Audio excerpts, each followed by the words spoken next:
Good morning, good afternoon, good evening, wherever you're dialing in from today. Happy Monday.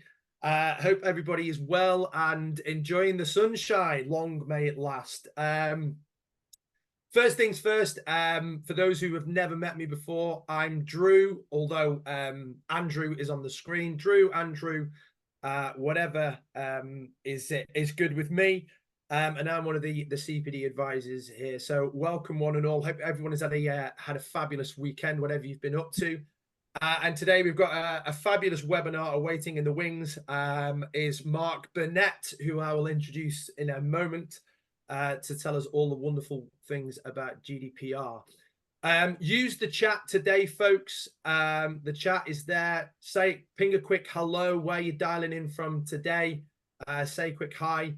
And use that chat throughout. I know many of us on here are familiar with the setup of our webinars. For those who are perhaps new, welcome, and yeah, use the chat throughout today's session for interaction. I'll come on to Mark in a moment, but just to go through the quick housekeeping.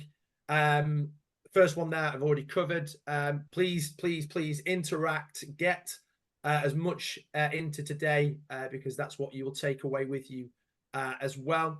The session is being recorded, guys. So if you want to flick your cameras off, or if you want to leave them on, it's entirely up to you. But if I can please just ask you to mute just for background noise. We know when some of us working from home, the Amazon delivery man, if you've got a dog like mine who just barks relentlessly at the background when the postman comes, if I could ask you to be so kind just to go on to mute, please. But as I said, if you want to leave your cameras on, you're more than welcome to, so we can see who we've got today. But today is a 50-minute webinar. There will be a Q&A mop-up session at the end.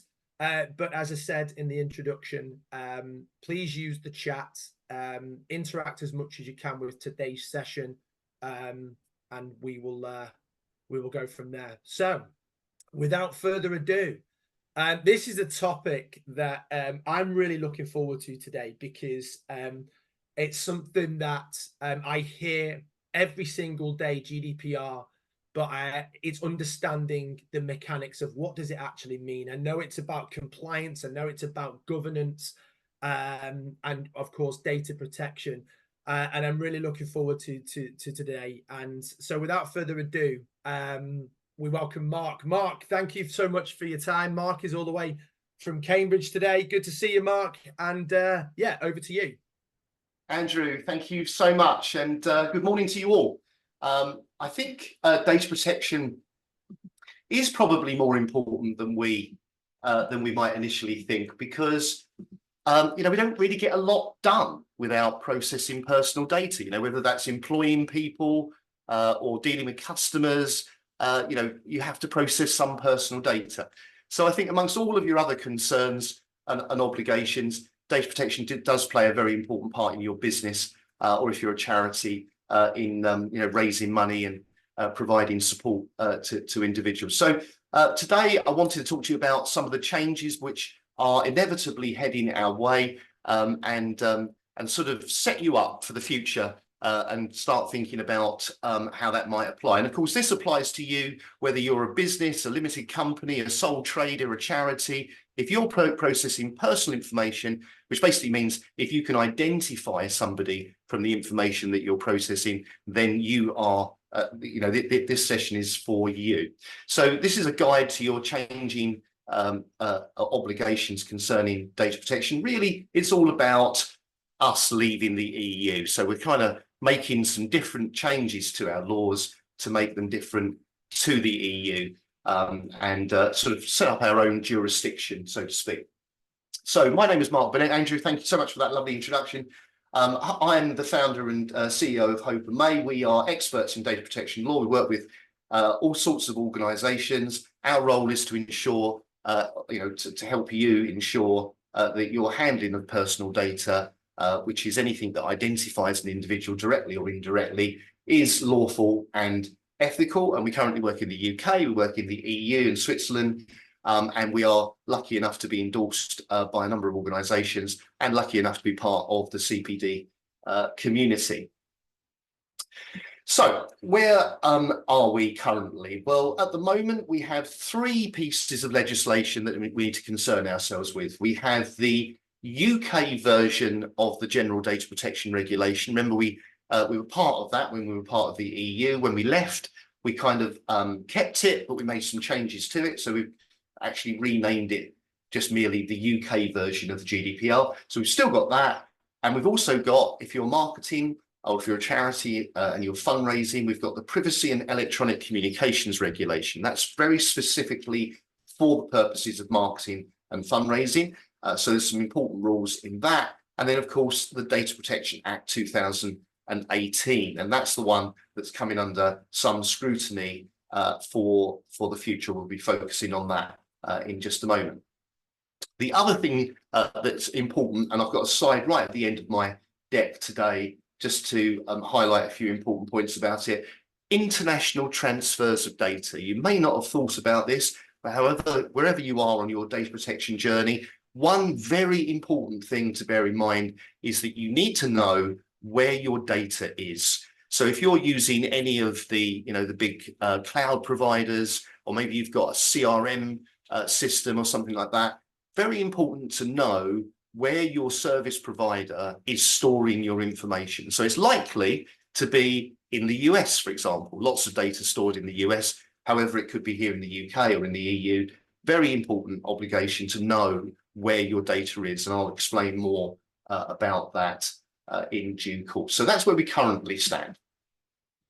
Data protection law requires you to have a number of things, or consider a number of things. First of all, of course, having some kind of data protection policy that actually includes all the decisions that you made about how you're going to handle information. And that could include things like security, so making sure that you're keeping data safe and sound and away from unauthorized access. And of course, you would have seen in the news quite a lot recently, some big data breaches. The NHS has had one, the British Library has had one, very substantial damage done to those organizations. So protecting the information not only protects you from the scrutiny of the regulator, but also of course saves you lots of money when things go terribly wrong, as they seem to so frequently do. Then of course there's things like data retention. How long are you going to keep information for? Have you made those decisions? That's one of the 7 GDPR principles of data protection. It's really important to have some kind of idea of how long we might keep customers' information for and why, and are there any mandatory obligations to retain that kind of information. Also, you and I and everybody else has 8 information rights. How are we going to uphold those? Rights like the right to know how our data is being processed, the right to access our information, the right to object, that kind of thing. They are fundamental rights that we all have. And lastly, on this slide anyway, having a lawful basis to process your personal data. There are actually 6 of them. Things like contractual obligation might well apply to you if you're selling products and services to individuals. There's another one for legal obligation. For example, if you're employing staff, there'll be some legal obligations to process data. Consent, obviously, is the one that you'll be most familiar with, but there are others as well. Making sure that before we process any information, we've established which lawful basis we are relying upon. Marketing is normally consent, but we'll see in a moment that there are some changes aboot in that respect. So there are many obligations to getting this right. We are regulated by a very powerful regulator, the Information Commissioner's Office, and so if there was a complaint about you lodged with the regulator, they always write to you and ask you to explain yourself, and if that leads to some kind of investigation, then some of this would then become very apparent. If you didn't have it in place, great if you did. So just a few things to mention there. But we have had a new data protection bill travelling through Parliament for quite some time now. In fact, it's just been paused, of course, because of the general election. We were on our second version, likely to be on our third version after the election, I would imagine. So it's been a very, very long time coming. And there's been a lot of consultation around this particular subject, but we have some interesting possibilities in the future. And I think the regulator explained this to be more an evolution than a revolution. So it's not going to be a dramatic change, but there are some interesting things to take into account. And we'll examine some of these in a bit more detail. For example, at the moment, if I wanted to complain about you, I could trot off to the regulator, lodge my complaint with them, and then they'd write to you and ask you to explain yourself. In the future, I won't be able to do that until I've come to you first. So quite a good idea, quite a pragmatic idea, where you get a chance to sort out this misunderstanding that we've got before the regulator ever has to concern themselves with it. So I think that's quite a good idea. Making sure there's a means for me to make that complaint, I think, is going to be really important. You know, is there going to be a drop down on your website or some kind of link or number or email address that I can use to lodge my complaint, hearing that complaint and then documenting what we did about it, just in case the regulator does get involved, I think is quite a pragmatic idea. The big one is the appointment of a senior responsible individual. I'm going to come back to that in a little bit more detail.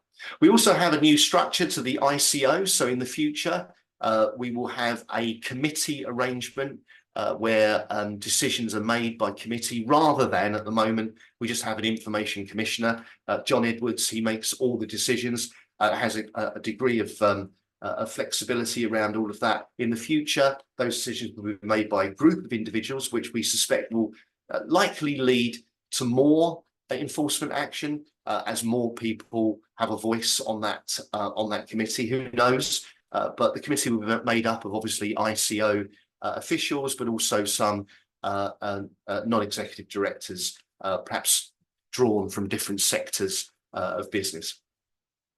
We also have some revised enforcement guidance. I'll come back to that in just a moment. The soft opt-in for charities is going to be available potentially for the first time ever. But I did want, if you're a business, it's still important to you to understand the difference between the soft opt-in and consent for marketing. So I'll cover that in a little bit more detail as well. And finally, cookies.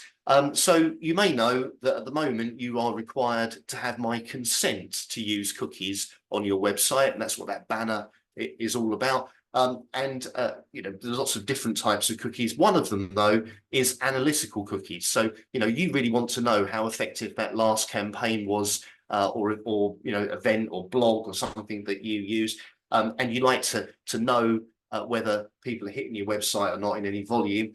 Previously or currently, you need my consent to do that. In the future, it looks like you won't need my consent to use analytical cookies. So I think, again, a good pragmatic idea that allows you to monitor the success of your activity without having to worry about consent. So some good pragmatic ideas there, which I think will certainly help us. Andrew, I'm guessing there's no questions at this point. And no, Mark, nothing's coming in at the minute. Yeah, Okay. Crack on that. Onwards. So in March of this year, the Commissioner issued some new guidance on the way they're going to calculate monetary penalties. And although none of this is particularly new, it was very much clearer than it has been in the past. And obviously this is important. We don't want to get fined, but we need to know, you know, what the risks are, and if that was to happen, how much would it be?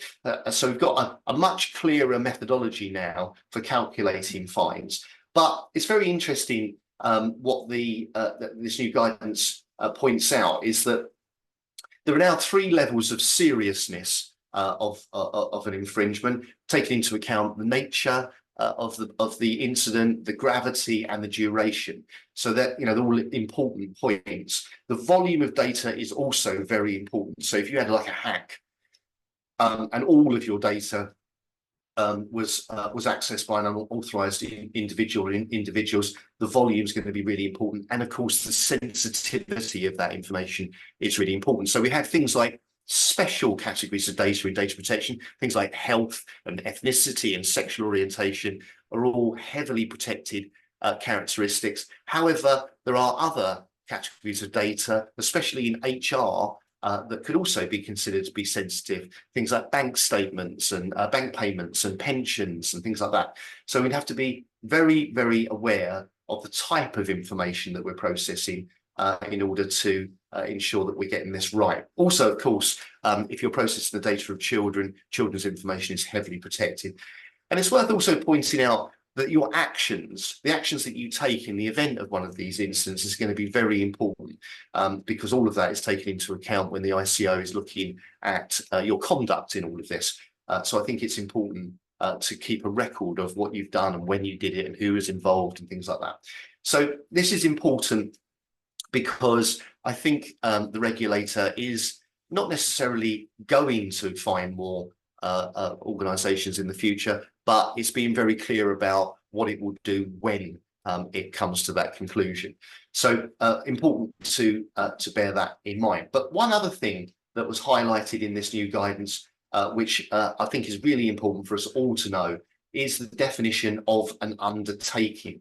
So the ICO takes into account a number of factors to decide whether you are an undertaking. Now, an undertaking is essentially a group of organisations which may be separate legal entities, but are governed by a head office or some kind of body that has decisive influence over them. So there's many examples of organisations that have structured themselves like this, and this also would extend to international organisations. So, you know, if you had a head office in the EU, for example, and a satellite office here in the UK, if you hit that criteria to become an undertaking, then essentially when the ICO calculate the fine, it will be your global turnover that is their starting point for the calculation of the fine.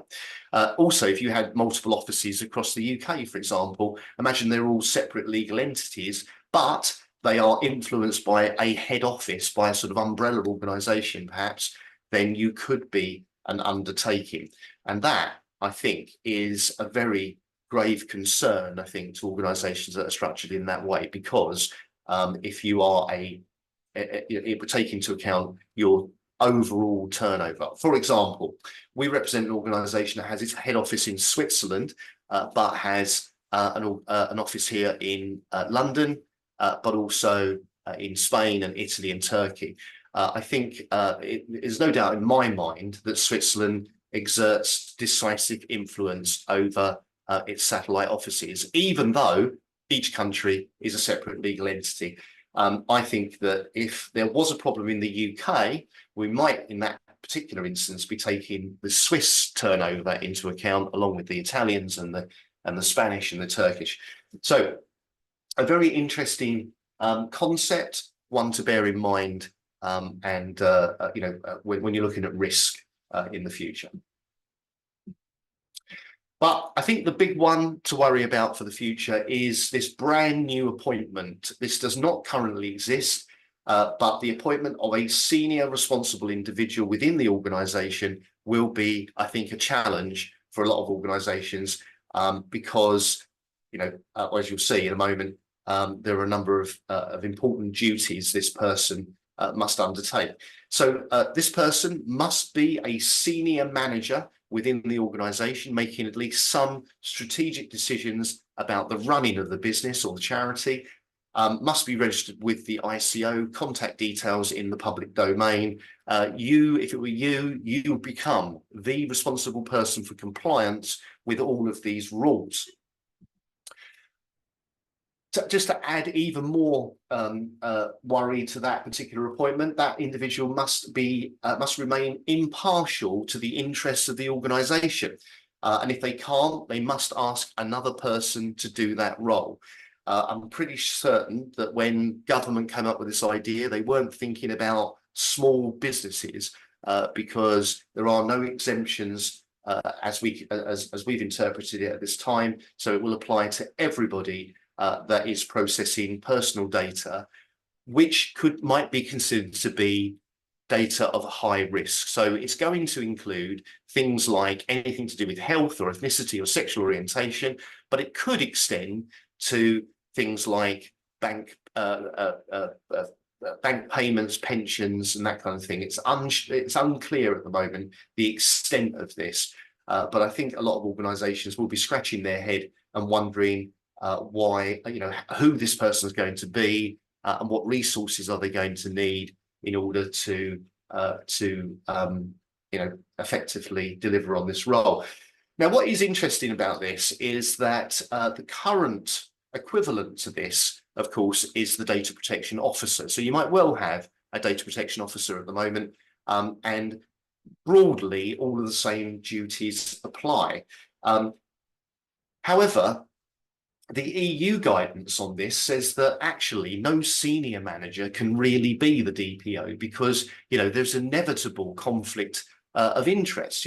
The chief exec, the chief operating officer, head of HR, head of IT, none of those people could really genuinely be impartial.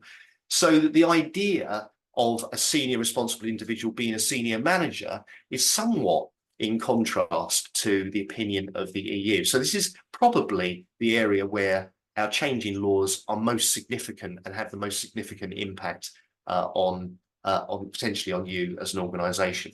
The role, well, it includes ensuring the policies are updated, dealing with breaches, making sure adequate training is delivered, and of course advising the organisation on best practice. And you may well be scratching your head at this moment and thinking, who is this person?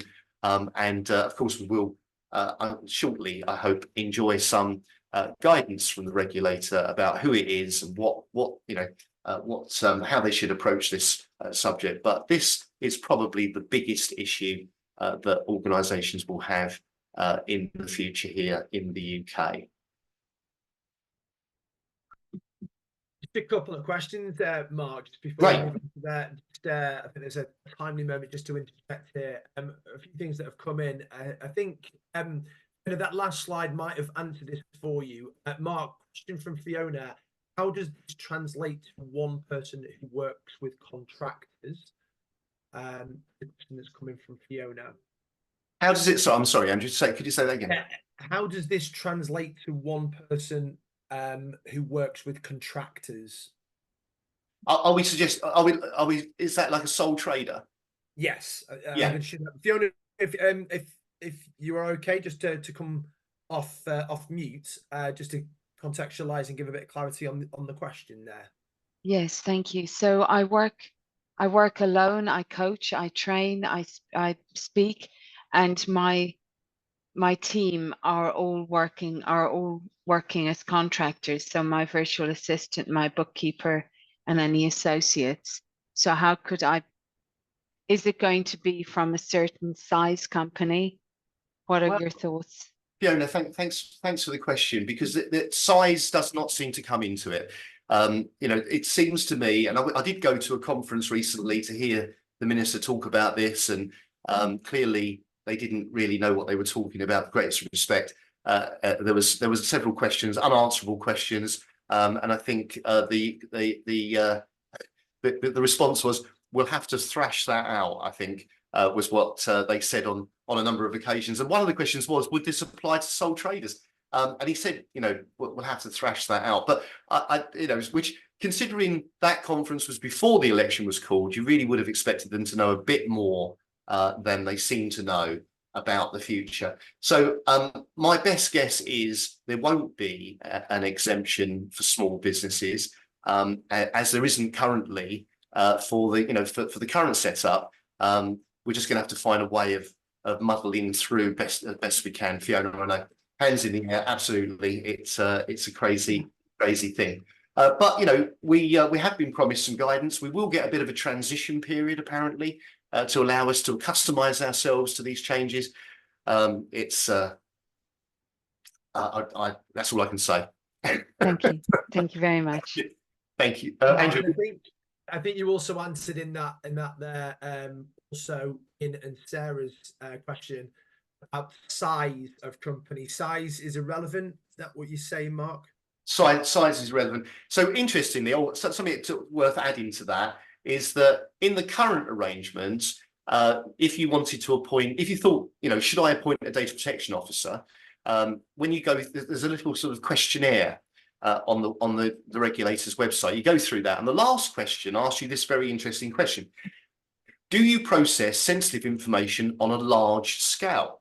And most people, Fiona, I'm guessing this would be you, if you were asked that question, you'd say no, because it's not large scale, and that's why we don't have. That's why the appointment of a data protection officer has not happened perhaps as frequently as it might have. In the new legislation, the word large has been removed, so it just says, do you process sensitive information? So large scale is out, if that helps at all. Cool. Sorry, Mark, do they define sensitive? Because that's in the eye of the beholder, is it not? Well, there are certain categories of information that definitely are sensitive. So things like anything that relates to a health condition, my ethnicity, my sexual orientation, that kind of thing are all definitely sensitive information. But there is notable that there seems to be an extension to that now. Things like gender are now considered to be sensitive, but also things like payments and pensions and, documents like your passport, if it was to fall into the wrong hands, could be high risk. So I think there's a changing landscape around what we used to consider to be pretty standard stuff, the obvious stuff that you would expect to be heavily protected, seems to be extending a little bit. Cool. Thank you so much. Just on the back of that then, Halid has just fired in a question here. Does this then make the DPO redundant in the UK? Oh, well, unfortunately, I do think it does. And I think that this, let's be cynical for a moment. I think because the UK needs to look different to the EU, what it's decided to do with the DPO is to bring it in-house, to make it a senior manager. So the role and duties of the SRI are almost exactly the same as the DPO. So I think in theory, you don't need both. Cool. Answer that? Yeah, right. I think that answers the question there. And last one before we move on to that next section there, Mark, is would the SRI appointment be required for UK registered organisations or part of UK undertakings only? So that's a difficult question to answer. Certainly, if you've got a UK establishment, then you will be appointing the SRI if you need to. The question of if you're processing information outside of the UK, of UK citizens, do you need to appoint a senior responsible individual to uphold their rights, is a question that we need clarity on from the regulator. There's certainly issues the other way around. If you're processing the data of EU citizens from here in the UK and you don't have a DPO, then you might be infringing the EU rules, even though you've got a senior responsible individual. So we need clarity on, do we need both? When the roles are reversed, do we need to have a DPO in that circumstance? And equally, to answer that question, would you need an SRI if you were outside of the UK? Because you're applying UK law. Would you need to uphold that? And we definitely need some clarity on that. It's not clear at all. Mark, just on that, can we just clarify for everybody what we mean by DPO, just on that acronym? The Data Protection Officer, right, is a requirement of the current General Data Protection Regulation under certain circumstances. Sorry, an acronym that slipped away there from me. Being replaced by the senior responsible individual, but only in the UK. Happy with that? Thank you, Mark. There's the questions coming in, folks. There's a mop-up session at the end. And if there's anything that you want to address personally with Mark, then there'll be some contact details shared at the end. So please connect with Mark if there's anything that perhaps we don't cover personally today with you. But like I said, we'll see how we are for time, and the Q&A at the end will mop everything else up. Great. Thank you, Andrew. Let's talk about marketing. Terribly important function. Is it opt-in? Is it opt-out? Or what indeed is it? And I think that if you're a business, you've probably been using consent to send marketing information to people. You know, I tick that box on your website, or I said, yes, I would like to receive information about you. There's two options that I wanted to point out to you, and some changes for not-for-profit organisations. So the soft opt-in for commercial operations assumes that an existing customer or someone that's expressed an interest in your services or products might be interested in receiving information for the purpose of marketing about what you do. So if I express an interest in your product, you know, maybe I make an inquiry, for example, then you could use the soft opt-in. So you haven't got to have my consent. You've just got to record whether you believe I expressed an interest in what you do. Clearly, if I bought something, that's different. I'm an existing customer. I fall squarely into the soft opt-in area. If you're not using that, then you're using consent, and consent is quite a high bar. You need to make sure that I've affirmatively given it. So I've ticked that box, or I said yes to you, or something else. So there's some kind of evidence that I gave it. It must be freely given, means I can say no, and I can withdraw it at any time. So it's quite a high bar. You need to manage your consents to make sure that they are valid. So if you're a business, you're either using full-blown consent for marketing, or you've used the soft opt-in, which is that slightly more, well, it's that softer approach where you've made that assumption that I must be interested in what you do. That soft opt-in is currently not available to charities or political parties, but that's all about to change. So just to be clear, an example of the soft opt-in: you go shopping to treat yourself to that new outfit you had your eye on, you share your email address with the shop assistant so they can provide you with the receipt, and then by magic, over the following weeks, you start to receive further marketing about those products. You didn't ask for it. The retailer has assumed that you must be interested in other outfits. So that's the way it works. If you're a charity, then the bill contains this interesting idea, which means that you will be able to apply the soft opt-in in the future, expressing an interest in or offers to provide support for the furtherance of the charitable objective, brings a charity in line with retailers now and for-profit, which I think is really good news for charities, and means they'll be talking to more people in the future and not having to manage the tricky issues of consent. So I was trying to think of some examples of expressing an interest, and this is quite an interesting concept. If you're a business or a charity, what would be an example of expressing an interest? Could it be a telephone inquiry? Could it be adding someone to a mailing list? Interesting one. Could it be a follower on social media? Or could it be me attending one of those lovely events that you're organising? I think all of those are expressing an interest, but it will be for each of us to decide what we believe that definition will be. And of course, there'll be some interesting guidance, I'm sure, on this matter. But this means that you don't have to ask me for consent. You can just softly assume, in the nicest possible way, that I must be interested in hearing more about what you do. So just bear that in mind. It applies to both for-profit and not-for-profit.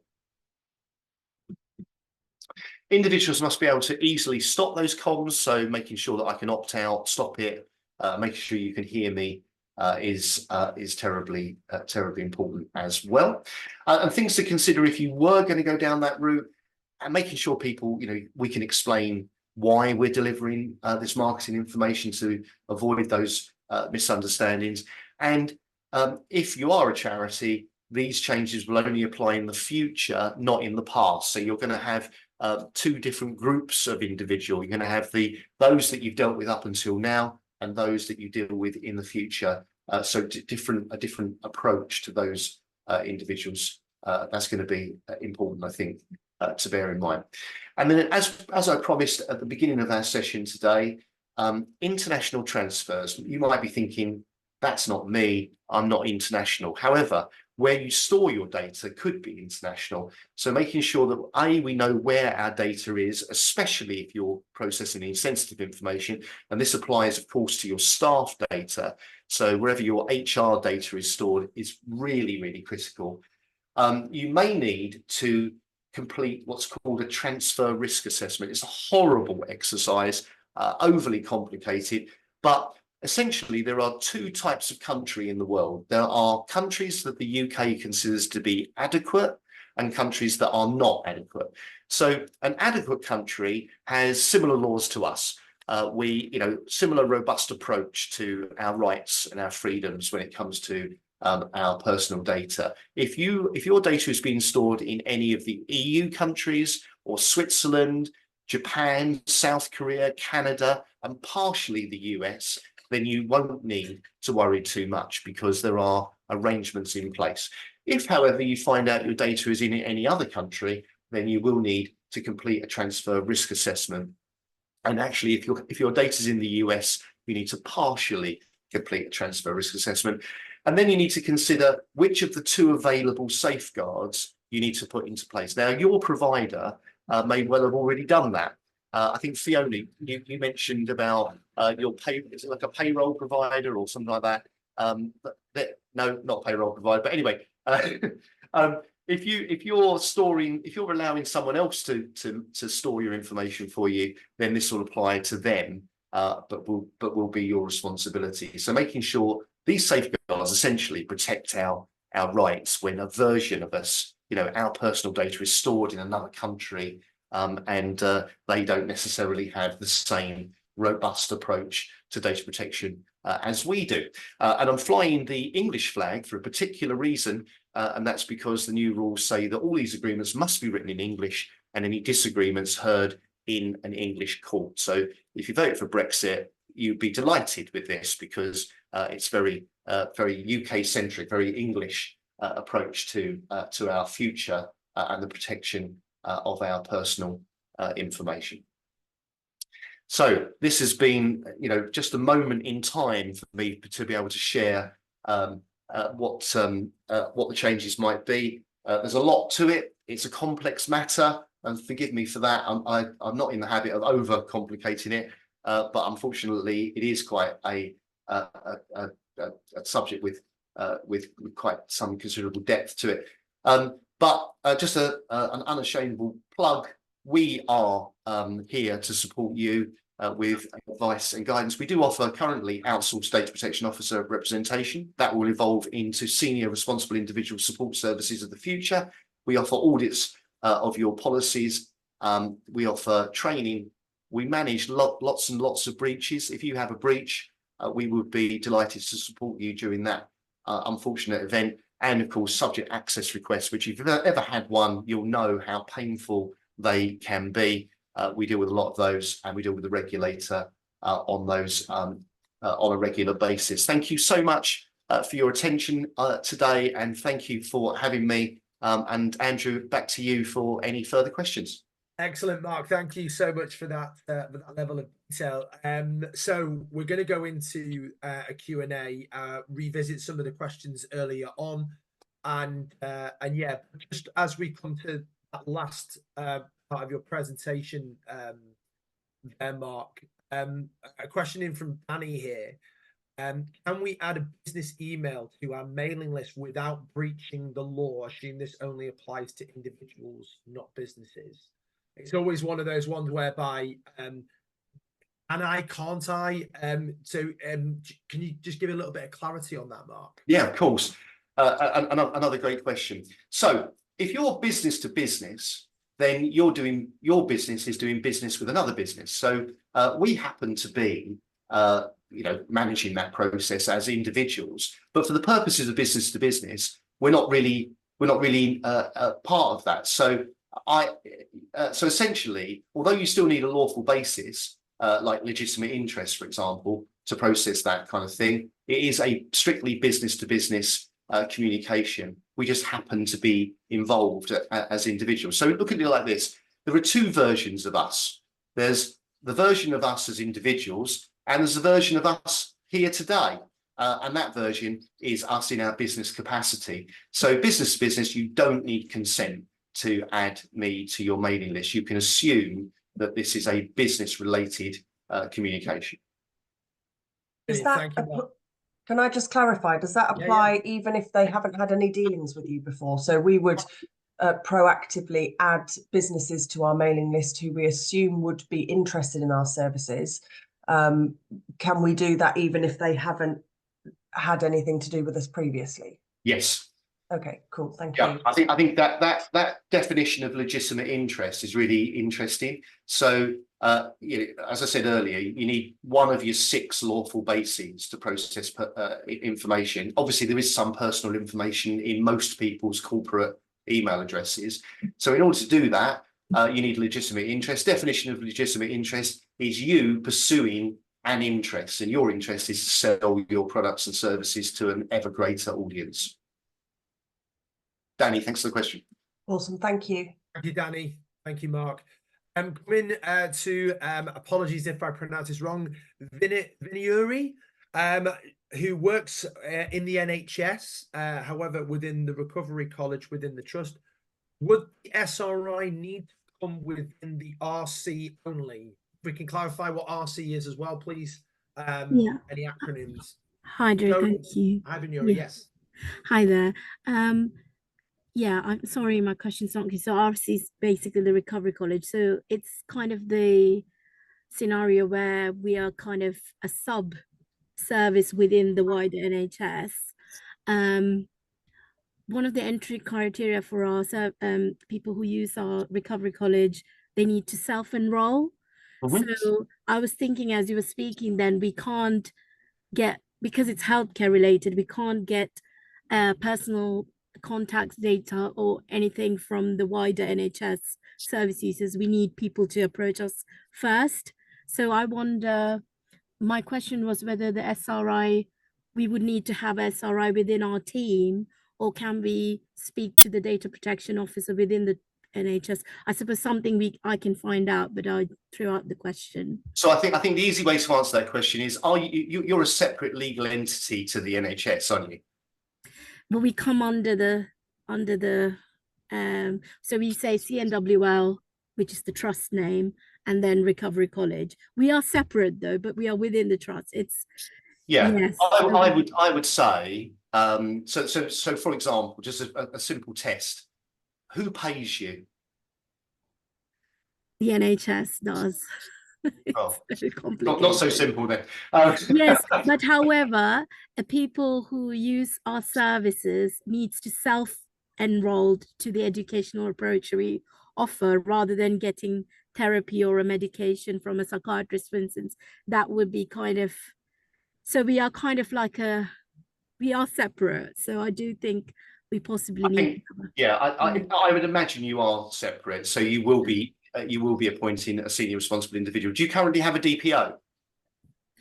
I'm newly joined. I started last week. I need to find this information. I think we are informed by the wider NHS, but I wonder whether our smaller team that runs the Recovery College has their own. I think it's highly likely that the senior responsible individual will impact on you. And thinking about who it's going to be and what resources they might need. I'll chat to the team. It's been so informative. Yes. Great. Thank you so much for that. Thank you. Excellent. I'm just going to come back to Danny here. An earlier question going back to SRI as a franchise business, 2 directors. Neither of them are impartial, and therefore they need to get someone independent in. Well, again, we're going to have to wait for some important guidance from the regulator, because I absolutely agree. If you're a manager, you're not going to be impartial. Your first role in the organisation is the manager, and then your second role will be the SRI. It'll be that way round. Inevitably, that means that there will be conflicts of interest. No matter what you're doing, especially if you the most obvious example would be marketing. Imagine you're there, you've got targets to hit and comms to send, and you want to sell more stuff. How could you do that and also make impartial decisions about the processing of your customers' data? It just feels impossible to me. So how do we do that? I really don't know what the regulator's going to say. The long-standing advice is your DPO, equivalent to your SRI of the future, should not be a senior manager. But here we are in the UK, making one of those people, the SRI, feels, against the grain to me. So we'll have to wait and see what happens. I'm very happy, Andrew, to write a blog about this when we know more. And if we want to send that out to attendees, it might be useful to see what how that's interpreted. Absolutely. Well, earlier on in the chat, and I've just put it in there again as well.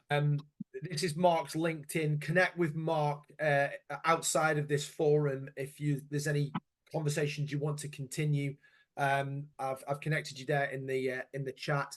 And absolutely, that'd be great, Mark. Thank you.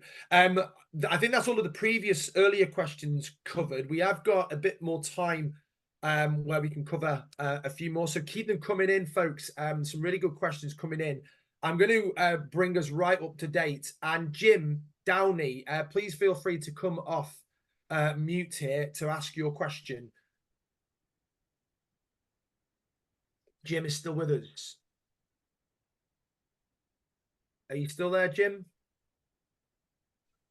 Yeah, sorry, a couple of technical difficulties there. It's okay, don't worry. We all suffer that from time to time. It's okay. Happy days. So yeah, so just I was difficulties getting logged on this morning, so I missed the start. Sorry. A rough? So I don't know if this question got answered at the beginning. Is there a sort of estimated timeline of when they're looking to bring this in? Well, it's a good question, Jim, because we've had lots of promises about this over the last few years. Changes of minister mostly interrupted that. Then, of course, the election's been called. And I think my feeling is that because it's been on the back burner for so long, whoever is our government moving forward will want to sort this out sooner rather than later. So I'm predicting by the end of this year. However, if we do have a change of government, then maybe that new government's going to want to scrutinise all the laws that the Conservatives were pushing through. So there's no guarantee, but it just feels to me like it's been in the making now for more than 2 years, and it's not that difficult to sort out. My feeling is that it will be before the end of the year, but I could be totally wrong, Jim. Happy days. So we'll just keep an eye on it for now. Yeah, just keep an eye on it, and there'll be the pomp of the election, won't there? And then things will settle down.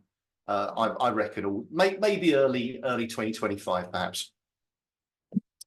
Thanks for that, Jim. Andrew. Thanks, Jim. Moving to Tony. Tony, again, please feel free to come off mute there and fire your question in. Yeah, first question is how senior does the senior responsible individual have to be? Would a part-time administrator for our organization qualify in that role? Well, thanks, Tom.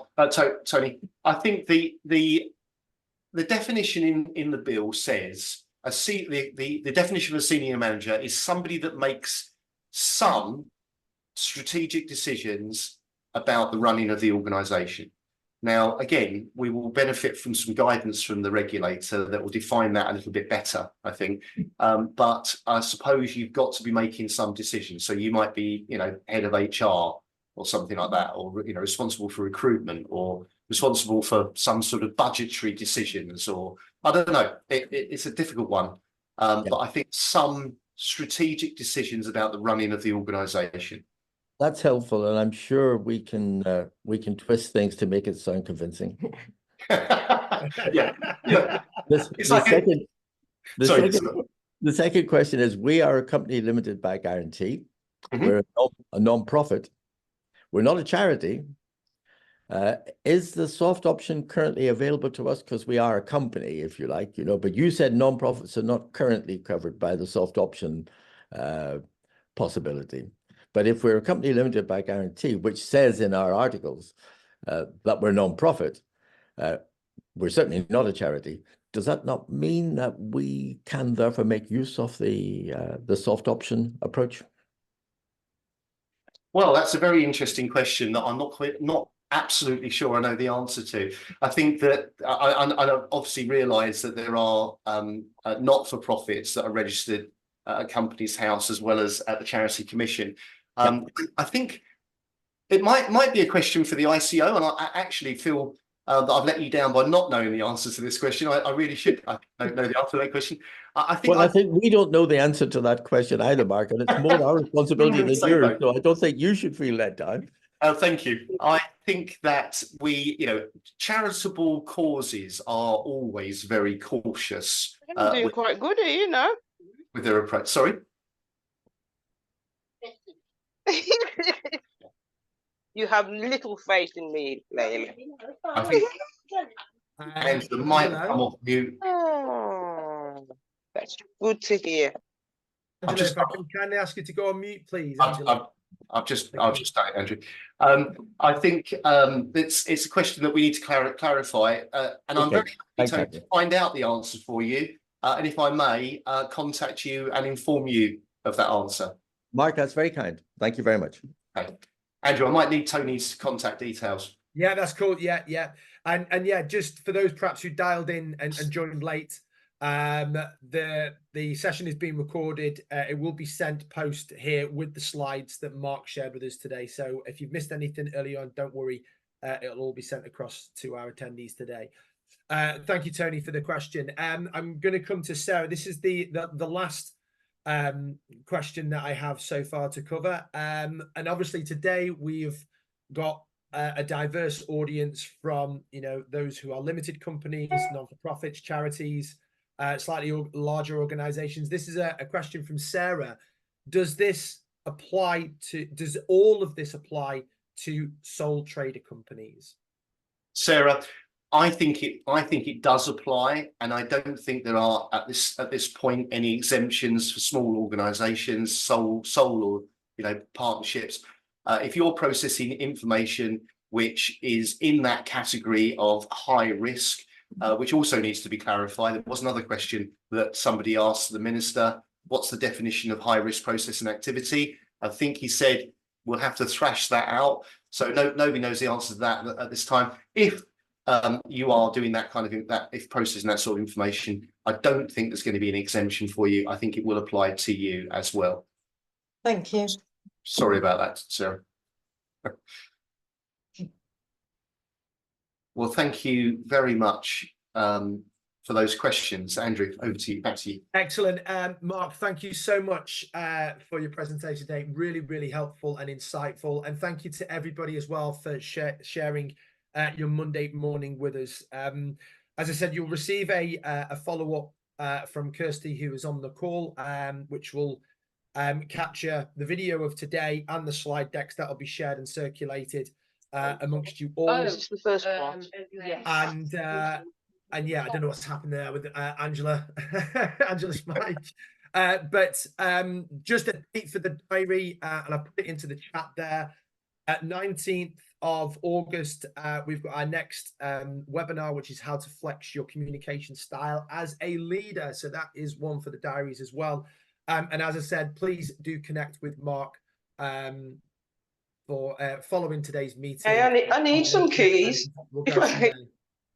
I think that's everybody's questions. Mark, anything finally from you?